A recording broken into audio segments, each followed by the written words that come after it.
इतिहास में ऐसा कौन सा कारण था कि इस मंदिर को मिटाने के लिए बार बार हमले किए गए, लेकिन हर बार कुछ ऐसा हुआ जिसने आक्रमणकारियों को हिलाकर रख दिया? क्यों भगवान जगन्नाथ की मूर्ति अधूरी बनाई गई?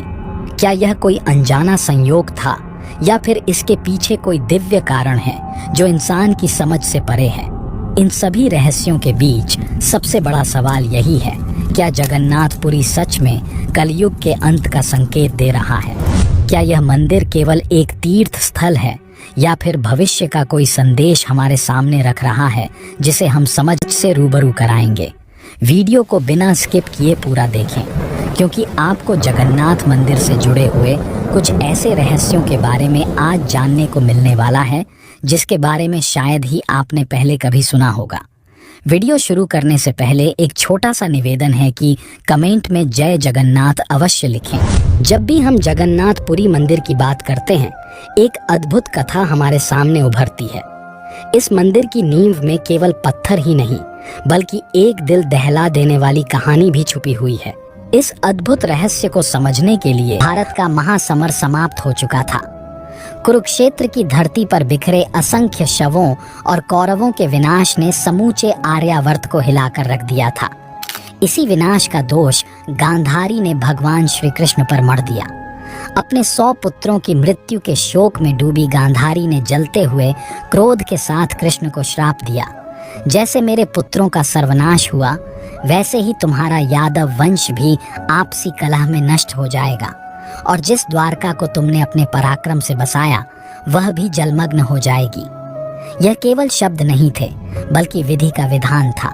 वर्षों बीत गए, लेकिन गांधारी का श्राप काल की परछाई की तरह पीछा करता रहा, और फिर 36 वर्षों बाद वह दिन आया जब गांधारी का कथन सत्य होने लगा। द्वारका में आपसी कलह ने विकराल रूप धारण कर लिया। नशे में चूर यादव, जो कभी अपराजेय योद्धा थे, एक दूसरे के रक्त के प्यासे हो उठे।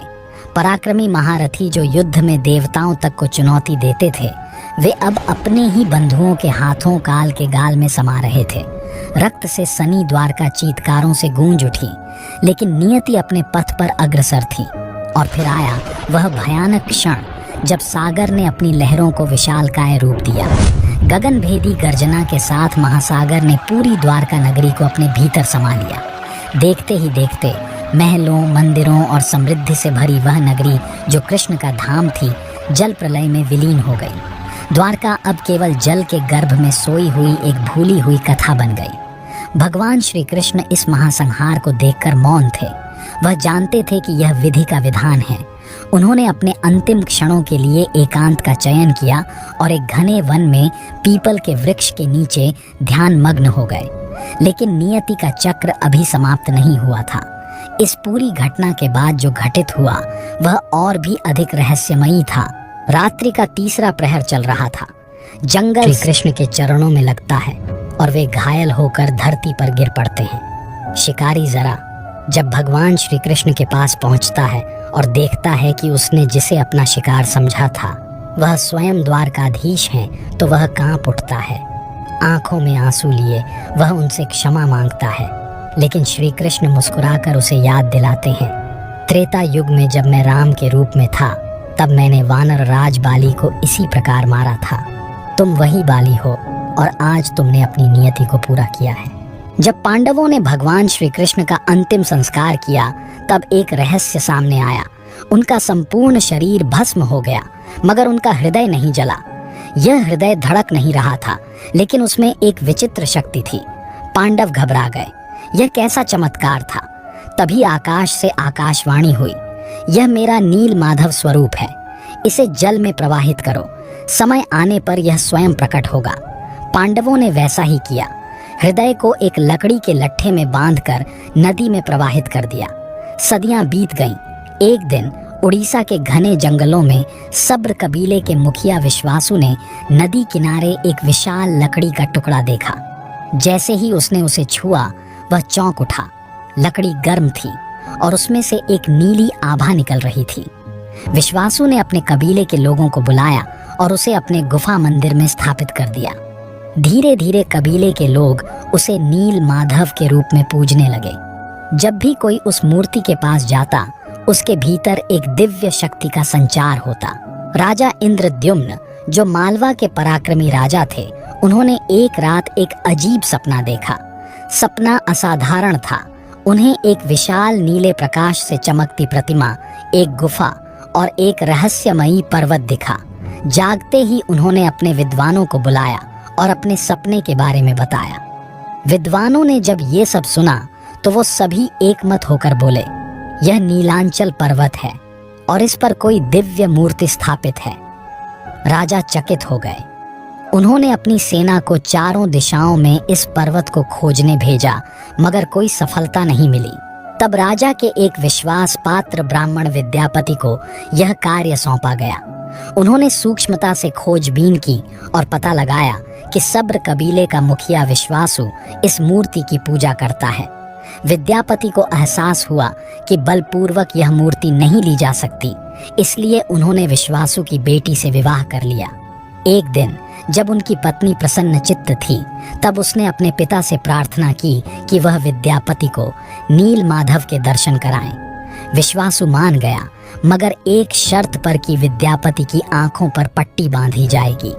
विद्यापति राजी हो गया, मगर वह चुपके से रास्ते में सरसों के बीज गिराता गया, ताकि बारिश के बाद जब वे अंकुरित हों तो वह रास्ता पहचान सके।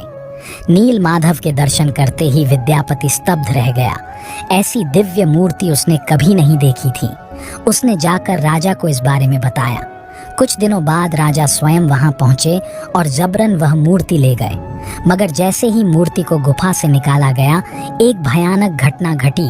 प्रतिमा हवा में लुप्त हो गई। राजा बहुत दुखी हो गए। राजा ने हताश होकर फिर से कठिन तपस्या की। कुछ दिनों बाद उन्हें फिर से एक स्वप्न। विश्वासु ने भी उन्हें क्षमा कर दिया और विश्वासु ने खुद वह लट्ठा उठाया और उसे मंदिर में ले गए।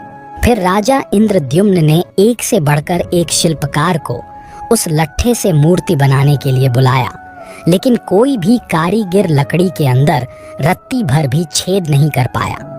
यह सब देखकर राजा काफी दुखी हो गए थे, लेकिन तीनों लोक के कुशल कारीगर कहे जाने वाले विश्वकर्मा ने एक बूढ़े व्यक्ति का रूप धारण करके उस लकड़ी से भगवान जगन्नाथ की प्रतिमा बनाने का फैसला लिया।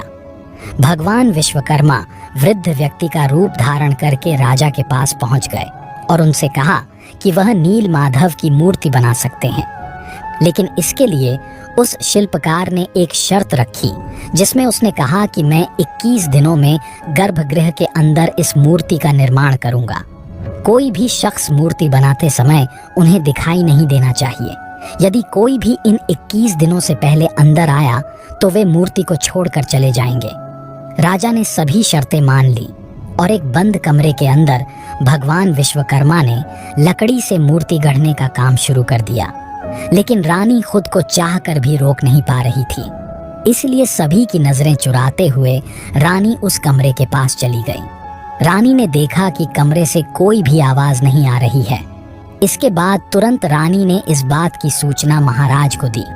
राजा को ऐसा लगा कि बूढ़ा व्यक्ति कहीं मर तो नहीं गया है, इसलिए सभी शर्तों को दरकिनार करते हुए राजा ने अपने सैनिकों को कमरे को खोलने का आदेश दे दिया। इधर विश्वकर्मा जी आधी अधूरी मूर्ति के अंदर भगवान के विग्रह को रखकर अदृश्य हो गए। जैसे ही कमरा खोला गया तो सभी लोग अचंभित हो गए, क्योंकि कमरे के अंदर वह वृद्ध व्यक्ति नहीं था। इसके अलावा वहां पर 3 अधूरी बनी मूर्तियां रखी हुई थीं। राजा को लगा कि शायद यही भगवान की इच्छा है और उन्होंने जिस अवस्था में मूर्तियां थीं उसी अवस्था में मंदिर में स्थापित करवा दिया। राजा को गहरा धक्का लगा। उन्होंने अपने आप को दोषी ठहराया। तभी आकाशवाणी हुई, यही मेरी वास्तविक मूर्ति है। मैं अधूरा नहीं हूँ बल्कि पूर्ण हूँ। इसी रूप में मेरी पूजा होगी और आज इसी रूप में यह तीनों मूर्तियां मंदिर में विराजमान हैं।